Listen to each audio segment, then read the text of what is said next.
So our guest speaker this afternoon is Phil von Stade. He is the executive director of the Prouts Historical Society, and he's going to talk to us about maps, historic maps, how maps evolved, and how maps affect our day-to-day life today. Phil is an excellent historian. He's a volunteer at Scarborough Historical Society, and I hope you enjoy his presentation. Phil.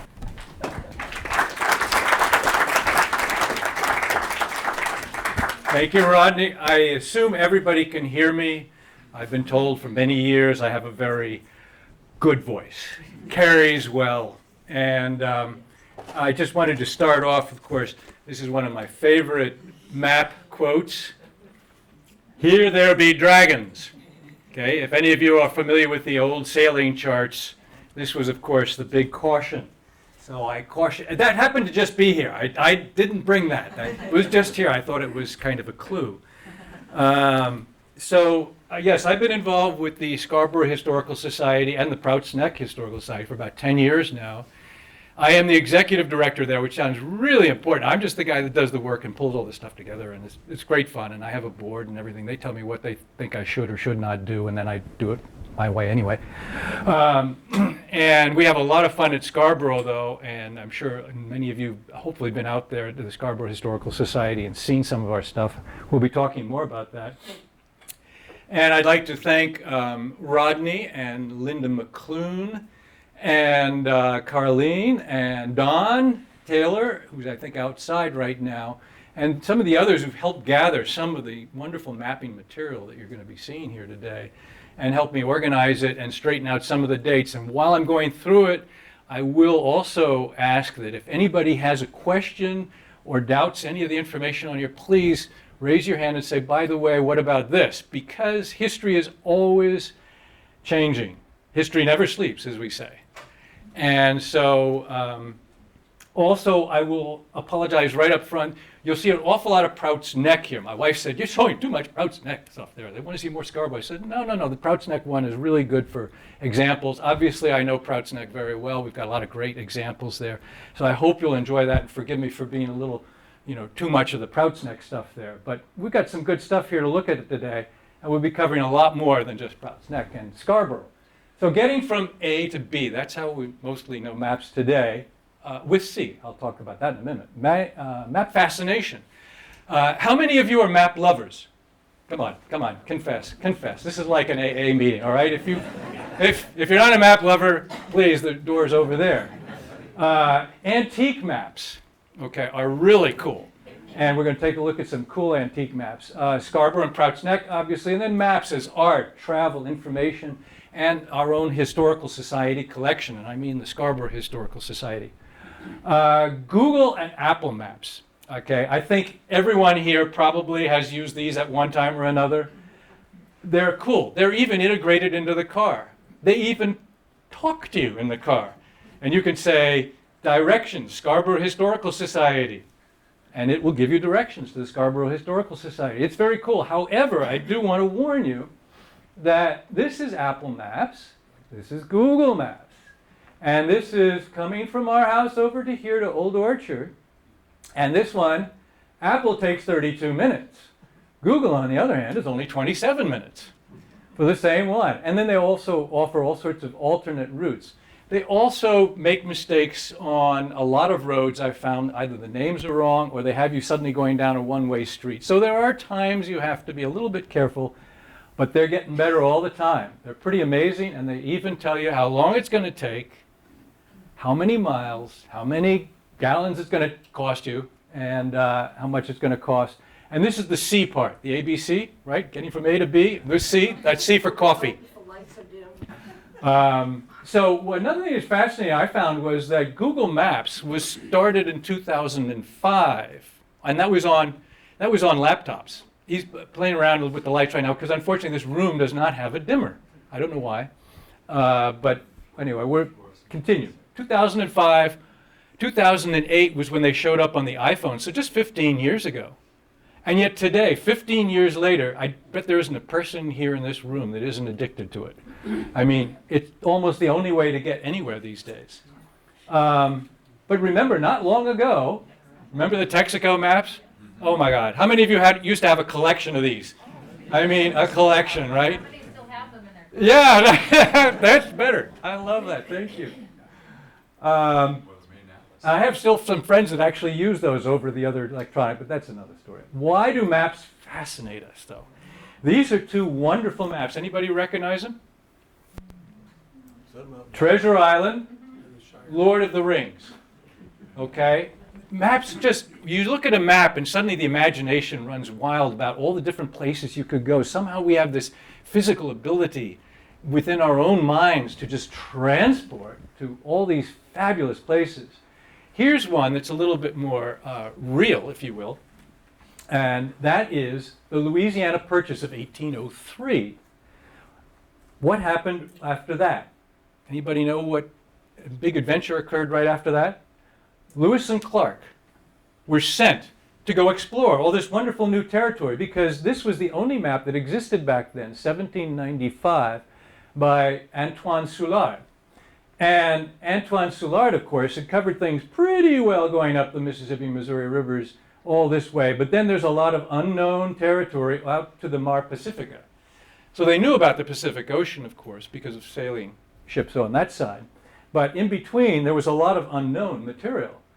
So just a few years later, Clark came back, and this is his map now, very detailed. And the Lewis and Clark expedition is really quite a fabulous story, and probably the best known explorers in the United States, although for almost 100 years they were almost unheard of. It was only in recent times, actually, that Lewis and Clark were rediscovered, if you will. This is an interactive map of their trip. And I think they only lost one person on the entire trip, which was pretty amazing considering a lot of the various encounters they had with local residents who weren't so happy about their passing through their territory. Antique maps. Let's go back. In days of old, when knights were bold, almost no one could read, right? And not only couldn't they read, obviously they didn't know anything about maps, so few of them ever left their village. So everything was by word of mouth. You know, some made it to the big town, you know, hours away, but by and large they didn't. The one group of people that did create maps were the church, because the church were the only people really who could read back then. So a lot of the original maps from the Middle Ages were theological. And so in addition to covering the natural, they covered the supernatural world or religious world at the same time. I love this one here. This is kind of for monks teaching aid for novices. And this is warning them about the dangers of passing through certain foreign lands and such on their pilgrimages and such. And obviously this is more of a spiritual issue than others. The Crusades were one of the great journeys that did require maps or that resulted in maps. And one of the fascinating things too about the Crusade period is that Jerusalem was the center of that world, as it seems to be the center of the news these days, but that's another story. So in those days, there was very little in the way of maps, but the other group, of course, groups that needed maps were the kingdoms and territories. So kings needed to know where their princes and everybody were located. And one thing that occurred to me recently was they didn't have countries back then. There were always kingdoms or principalities or empires or something like that. There were no, or very few, democracies, shall we say, if any. Exploration and commerce, another important use of maps, or if you're at sea, charts. And this is the oldest map of the New World. And this is the map of Juan de la Cosa. And I've actually turned it sideways because in those days, for some reason, a lot of the maps had east as what we call north, up and down. Okay? And you can see the New World over here. And the New World, somebody asked me, what's the New World? I said, well, the New World is, it's basically North America and South America. That was the New World from the European perspective. This is a fascinating one. This is a globe, the oldest globe known, 1492. Beheim's Erdapfel, Nuremberg, which means earth apple. I thought it was a great name, Earth Apple. Everybody's seen maps before this, right? Or not everybody, but some people had. But then somebody thought, well, let's put it on a real globe. And so, yes, by the 1492, Columbus and lots of other people knew the world was round. The Greeks knew the world was round as well, or globe-shaped, should I say. They just didn't know how far it went, really. And how many of you, I'm going to do some research and ask questions every now and then. So how many of you have been to the Osher Map Library? Wow, okay, good turnout. So the Osher Map Library is fabulous and has one of the best collections of globes in the world. Okay.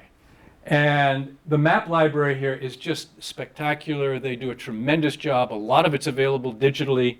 And by the way, at the very end of this presentation, I have a list with website addresses and such for you if you want to get information on that. And I'll be happy to share that with you online as well. Two fabulous digital sources. These are really cool. Ocula Mundi is a family in Europe that put this together, and this thing spins around and you can pick maps out of it.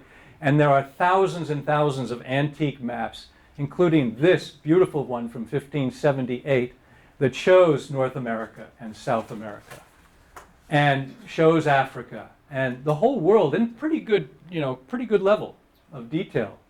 And by the way, you can zoom in on these things down to a spectacular detail, including this little one here, which is a little frightening, I must say. That's just part of another map. The other is the David Rumsey Map Center at Stanford University, at Stanford Libraries. This is also available online.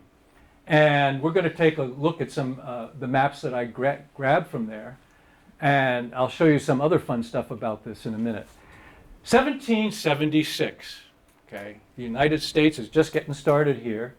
And over here we can see the province of Maine, part of Massachusetts.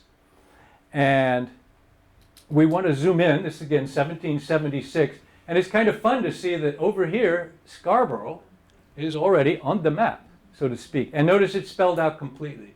If you ever see it just O-R-O, that's often done just for simplicity's sake and shortening the typography that was used back in those days, including on post offices. Black Point over here. And it actually says Prouts Neck as well. But originally, of course, when the sailors arrived, they called this Black Point because it stood out. And then you've got Green Point and Blue Point behind it. We'll talk about Prouts Neck in a little bit here and where that came from. 1819. Anybody know what happened in 1820? Statehood. And this one just predates it a little bit. And you can see there's only 5 counties here. I think there were actually 6 when we became a state. But I love the fact that it just looks like little kids' puzzle here or something like that. It's a very neat little map. And this one done right afterwards, in the mid-1820s, I think. This is the 1820 population map showing all the towns in Maine, and Scarborough at this time is 2,292. How many are we today? Any more? Any guesses? Almost 24,000, I think, now. Okay. Is that correct? Okay. Let's go to this 1862 map. This is a great map, which has been reproduced in a number of ways, but it's made up of 29 segments. And one of the, if we get down here and look at this segment, this was stitched together here, but you can see Scarborough appearing. And notice here, this is 1862, it's Libby's or Prouts Neck. So one of the things you'll find on maps is that names change over time. And so sometimes you'll look for something on an old map and you won't find it. You're going like, well, why is that? Why can't I find this? Well, because the name has changed. Here's another thing that's really amazing about the David Rumsey Map Collection. That is that it allows you to search all the maps by typing in something like Prouts. Okay? And if you looked earlier, you might have noticed that the word Prouts was actually highlighted in blue. I didn't do that. The website did that, because I went in and searched Prouts, and it pulled up all of these, and I can click on any one of these, and it will bring up a map of Prouts. This is the good side of artificial intelligence, by the way. So imagine now if you've got an old document that's written in handwriting, right? Very hard to read. Kids today won't have a clue. They just aren't going to be able to read it. So it's fascinating to think that we could get computers to go through and learn how to read handwriting and make that whole transcription process for us much easier, and to be able to find things like this. The first Scarborough map, 1605. I love this map. It's just a beautiful map showing Prouts Neck over here, Scarborough River, here's the Saco River. Scarborough River here, Saco River here. This is Biddeford Pool, Stratton Island, and over here we have Mr. Champlain on his way over here to see if he can book a tea time at the golf course. And obviously he's meeting with the local natives. Now Champlain was a spectacular individual who was a cartographer, explorer, navigator, etc. And he actually did all these charts himself. He explored the area and he did them himself. This was very unusual. Most charts were done by people who were talking to explorers. Here you can see Black Point way down in this little corner here. This is the Bay of Fundy up here, Gulf of Maine. He made 29 voyages in 32 years, 29 voyages back and forth across the Atlantic to Europe to try to sell the concept of the New World, New England, more importantly, New France, of course, and Quebec and Canada. And an astounding cartographer in our book, of course. So starting in 1620 now, this is the charter from King James. So the guys over in Europe, like King James, were giving land to their nobles, and the one proviso was that they had to then get some ships, get some men, send them over there, and find something good to bring back. And eventually, of course, it eventually had settlers, but the first things that they brought back were things like cod and lumber, timber, big trees, because finding trees for masts is always difficult. And here we can see a lot of, this, by the way, this is the 1885 map that was done of the 1620s. And this is from an article by Colin Woodward, who is famous for the Lobster Coast, which many of you may be familiar with. This is the 1633 map of these local patents now. Whoops. And over here we can see the Cape Elizabeth. This is the Trelawney patents over here. This is the Kamek patent. So if you hear the title in the name Kamek, this is the Kamek patent. He had 1,500 acres over here. And this is the 1741, where there was a dispute between Timothy Prout and Zebulon Tricky. Don't you love that name? He's the first Tricky I ever heard of, going back anyway.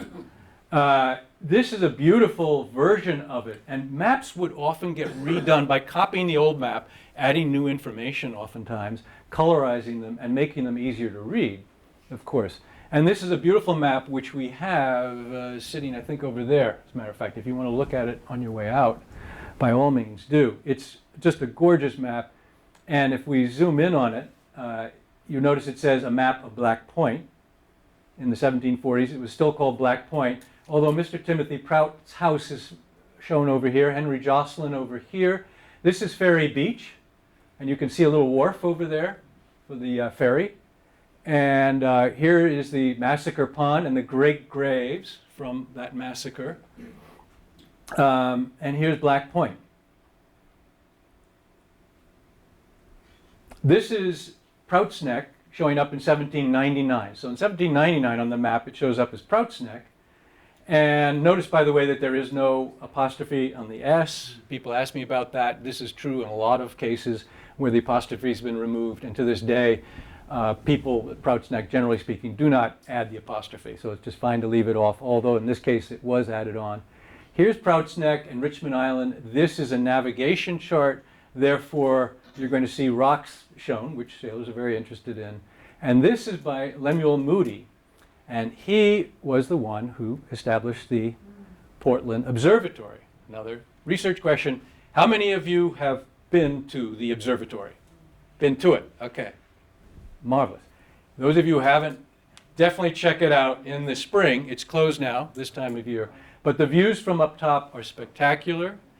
And the history as you go up is just terrific. And you can get tours as well. Really excellent. Libby's Neck. So over a period of time here, the Libbys purchased from Prouts all of Prouts Neck.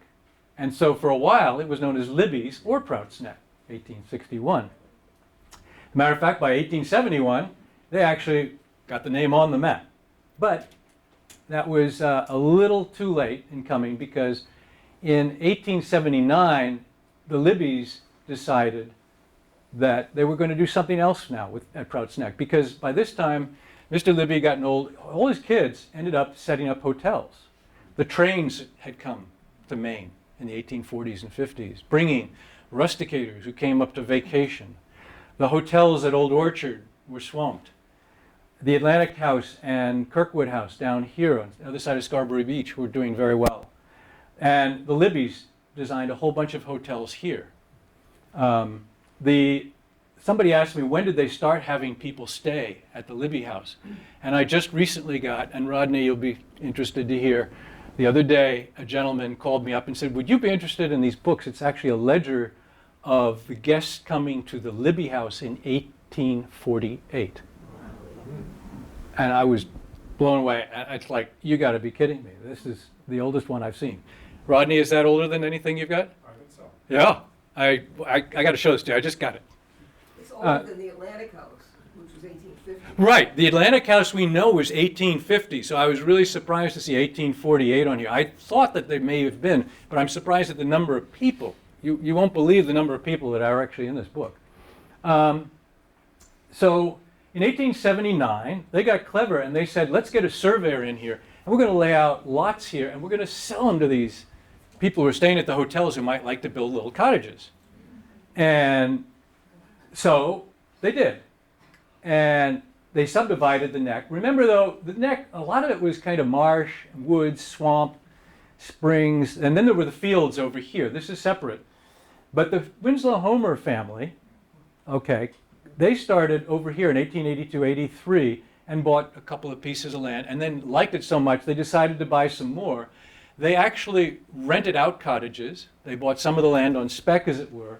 And fortunately for everyone, they met, and in the end, they designated a whole bunch of it for conservancy, which is to say that what we call today the sanctuary. And by the way, most of those little lots ended up being purchased as 2, 4, 8, lots at one time. So it's not like we've got 522 houses out there. This is an 1891 map. And we only recently were able to identify this thanks to our wonderful smiley workers at the Scarborough Historical Society, who found this book, which is an 1891 state atlas, which finally confirmed that this was 1891, not 1894. That was kind of exciting for some of us because we use a lot of these maps when they've got the names of the people who actually live in the homes to identify the houses. So in this case here, we can see Higgins Beach over here, and all these names are here. We haven't really gone into much detail on those. Obviously, because I'm Prouts Neck, we do a lot over here. And we can see even up here the railroad station and store and a number of other fascinating areas over here. There's a schoolhouse over here. And if we zoom in on Prouts, this is 1891 again, and we go and we look at Prouts now and take this Libby map that we had a moment ago, we can now look across these properties and see a sight line from the Checkley Hotel because we have this wonderful photograph. So now we can tie these houses in with those names. So again, we use maps in a lot of very interesting ways and also in conjunction with photographs.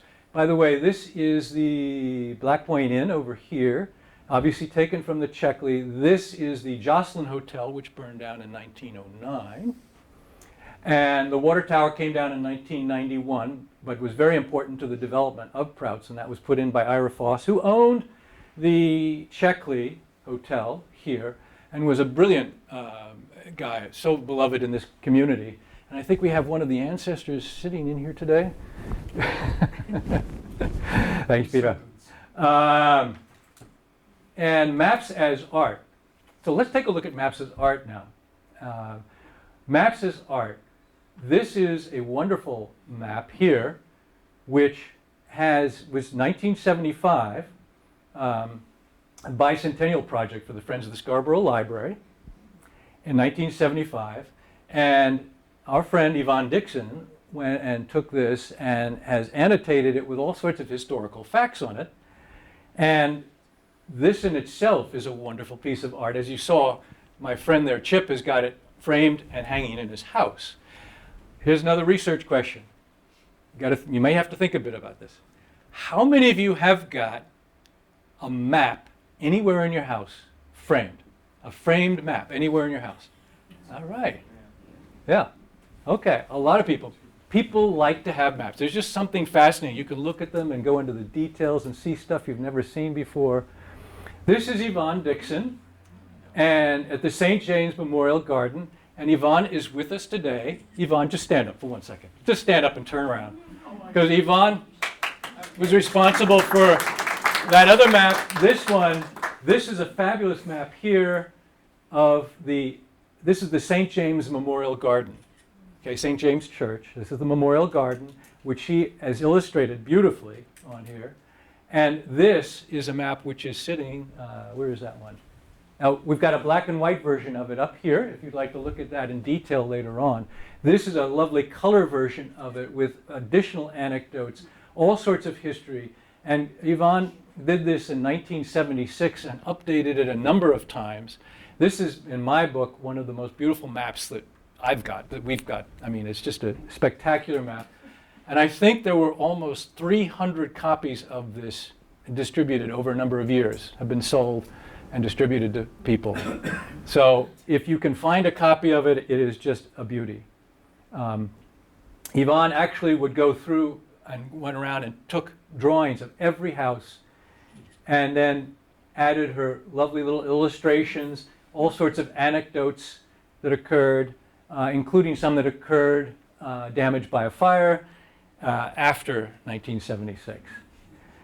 Art, again, this is maps as art. This is some lovely chinaware that actually, Prouts Neck has one of those nice iconic shapes like Cape Cod. It's not that it's that super special, it's just that it's kind of a cool shape and shows up on a number of items like that. This is a poster, but a lot of times we've seen wedding invites have had little artists go and do all sorts of really cool stuff.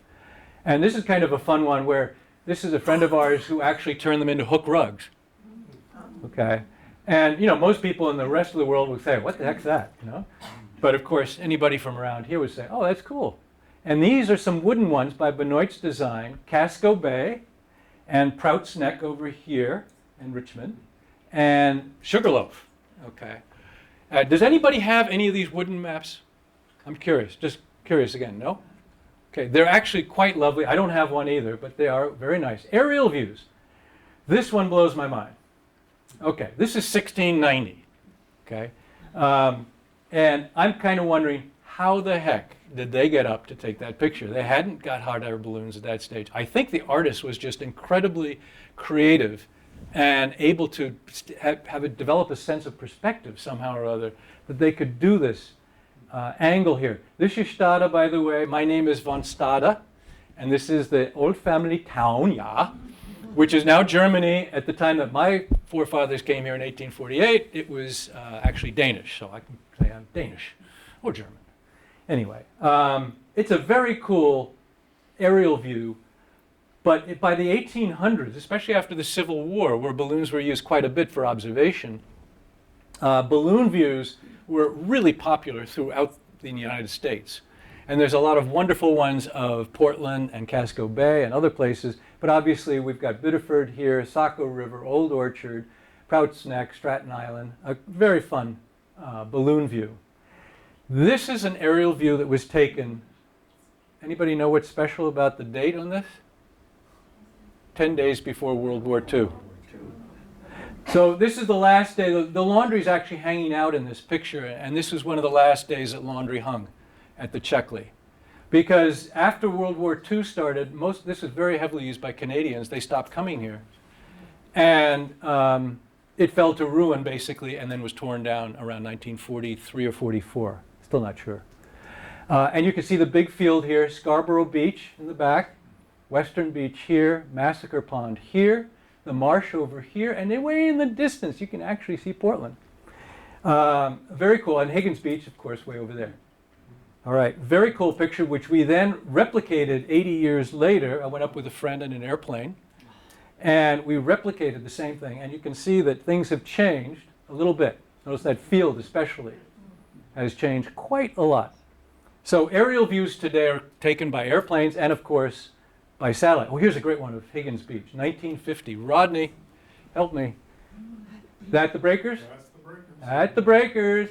This, what was this? That's the Oceanside Hotel. Oceanside Hotel, because this is Higgins Beach Hotel, isn't it? Right up in there, yeah. I think back there. That's the Oceanside Hotel. And then these, how many of these are still here? Quite a few, actually. Is that right? So these old aerial views are just, really cool when you look at them and try to figure out, how much of that has changed. Today, of course, you get Google Earth views of all of Scarborough. Wonderful mapping facility, absolutely. Be careful, though, when you're looking at these.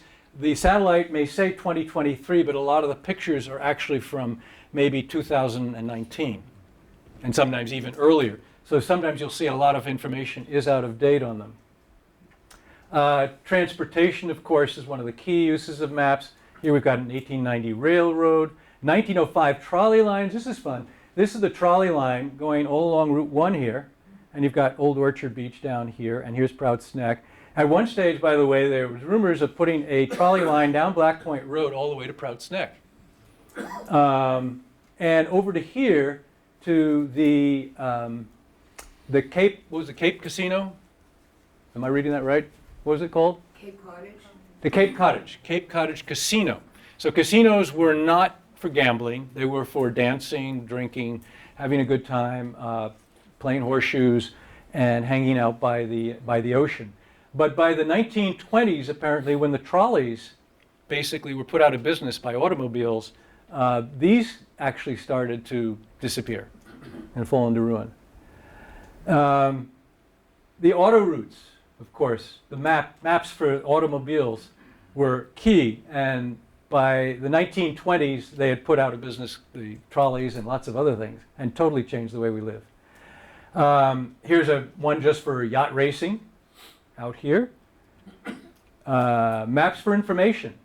I'm sure you've all seen weather radar maps at the airport, if nowhere else, and go like, oh my God.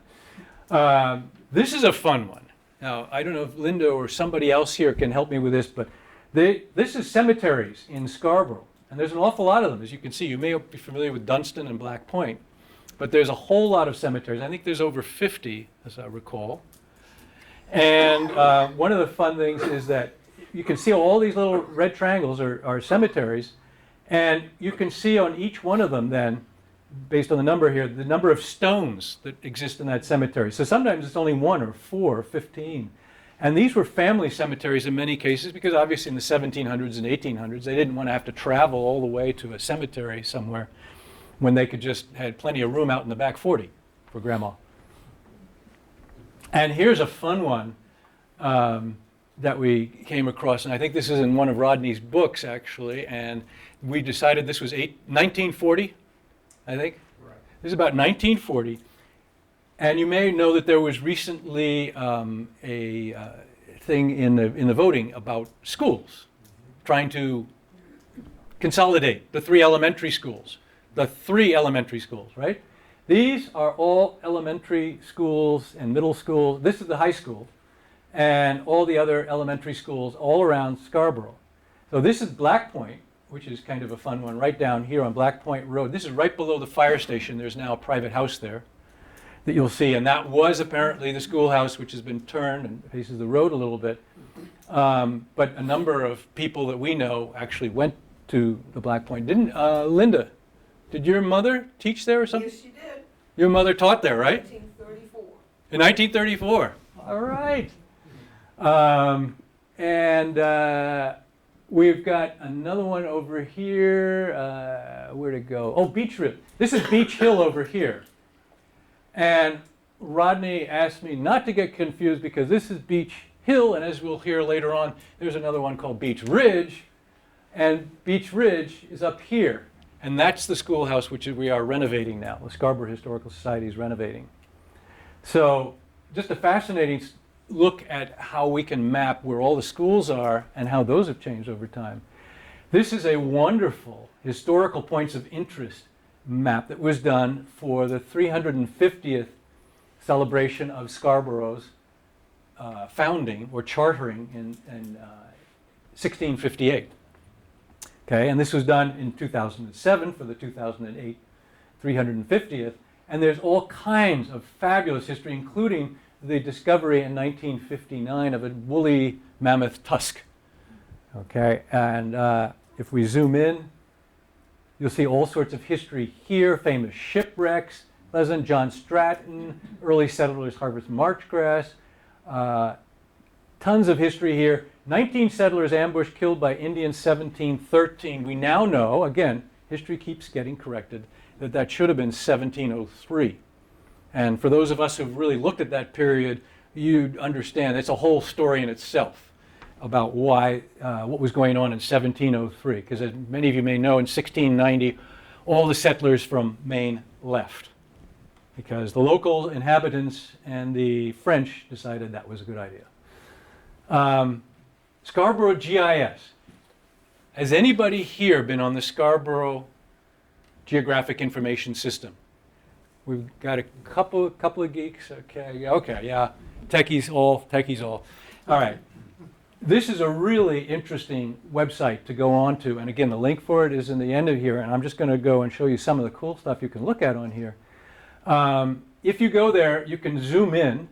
So we're going to zoom in on Pine Point, which is right over here. Hit the plus button there, and we can zoom in on Pine Point. And you see all these little gray things? Those are actual houses on the property. And yes, it actually shows sheds. So if your house and shed are on there, it's very accurate, very up to date. Although I'm sure there's mistakes in it, as everywhere. If you click on this and show water utilities, it will show you where all the fire hydrants are and all the water lines in your town. If you click on this one, it'll show you all the sewer utilities and much, much more. I mean, there are dozens of things. Obviously, the town uses this very heavily. This is not something most of you are going to be interested in. But you can go in there and see lots of things. And this is perhaps more interesting for many people. This shows the current flood zones. So if you're concerned about a heavy rain coming and you're wondering if your basement's going to flood, you might want to see if you're on this flood zone somewhere. Okay, and in 2015, this shows the highest annual tide in 2015 and coming through here. Sandy, any other comments on that?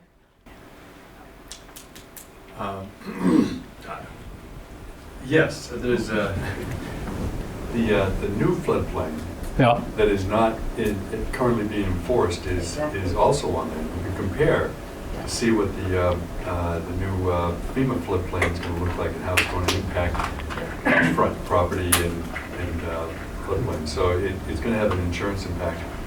Yeah. So there's a lot of very interesting, useful information, maybe a little too technical for most people, but it's very, very interesting, and this is available to everybody. Phil, you might mention, it also shows every house, the valuation of the house, the square footage, footprint of the house. Yep. So You want to know the taxable thing on any house, it's all in there. It's an incredible source of information for... What's the address again for that site? Well, I'll show that to you in a minute. Okay. We're going to put that up in a minute. Scarborough Historical Society maps. We've got a lot of great ones. This one is the really big one over there. So when we turn the lights on, go over and have a look at that if you want to have a look there. And we've got another couple of fabulous maps here from the 1800s and 1700s and earlier. And finally, this one here, which shows a map from the Historical Society on Route 1, all the way to the Beach Ridge School, which is what we have been renovating and turning into a beautiful facility with the help of you and many other people. And Carlene can talk all about that at the end if you want, back at in the back room there. And if you want more maps, come and visit us at the Scarborough Historical Society. We've got lots more maps and tons of history and a great tour. We've got lots of people who show you around. We've got all kinds of fabulous stuff upstairs, downstairs, everything from the Indian period, the Civil War, you name it, and lots of maps. And this are their digital resources there at the end. Scarborough Historical Society, Osher, the Rumsey, the Old Maps Online, a very cool website also about maps that allows you to compare and overlay maps on top of each other. Oculi Mundi, Scarborough GIS, and should you need to get hold of me, you can email me there. And that's it. Oh. So, we can have lights, I guess, and questions, and there's a mic here. Somebody said if you wanted to ask a question. There's a question to the back there. Colleen. Give that gentleman a... Yes.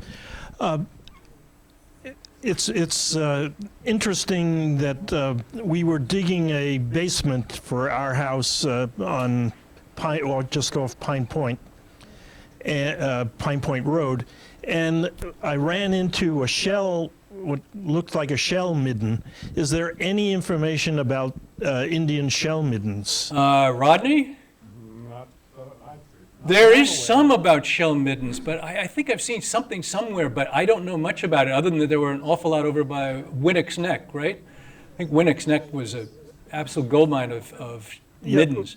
We were working on one over on the Saco River, and we found very interesting properties to the shells. That they were denser than present-day shells in terms of electron density. So. Our shells are losing density. Our soft shell clams are losing. A lot of our people are too. Density, but, yes. We won't go there. Not a political conversation. Yes, got another one over here. Carlene?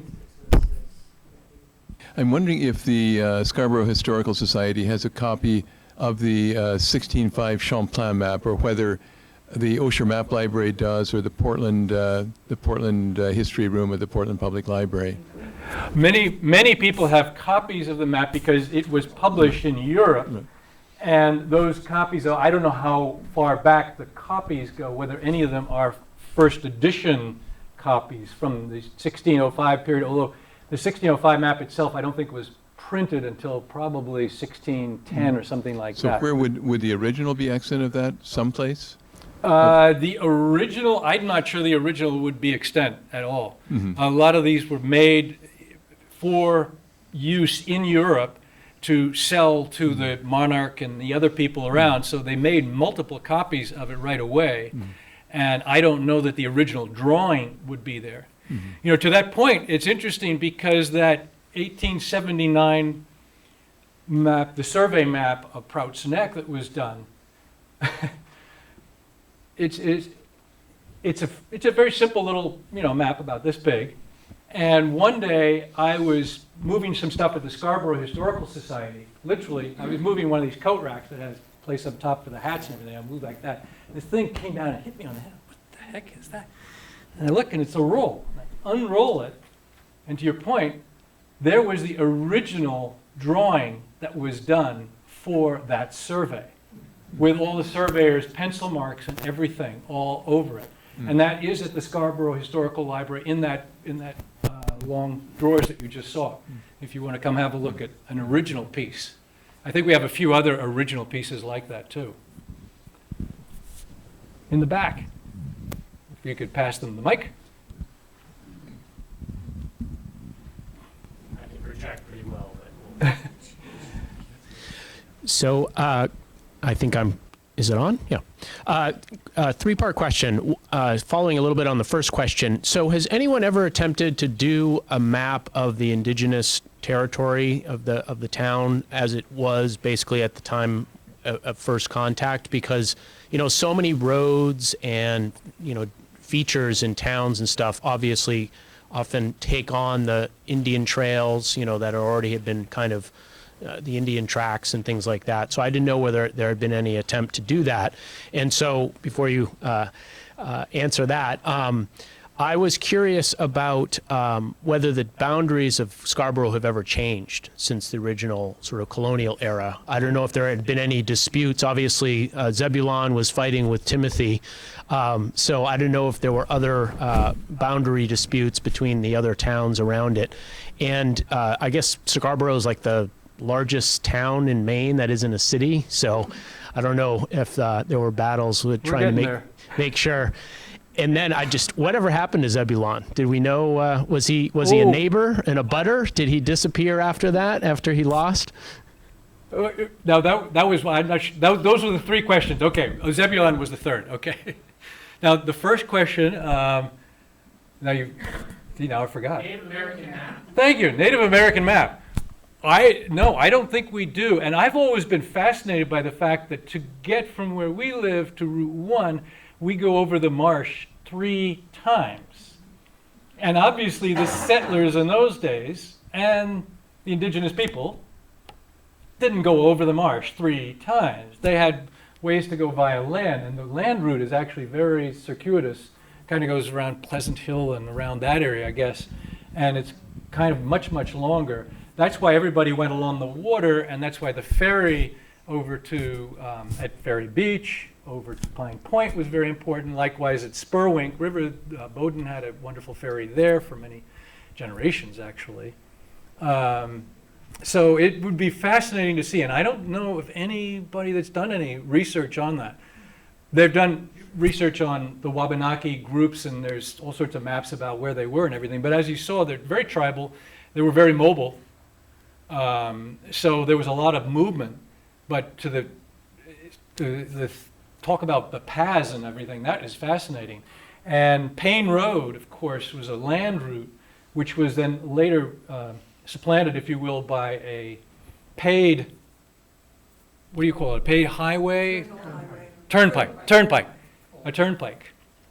And that was done, does anybody know what year that was done, the turnpike? Built, I want to say early 1800s, late 1700s?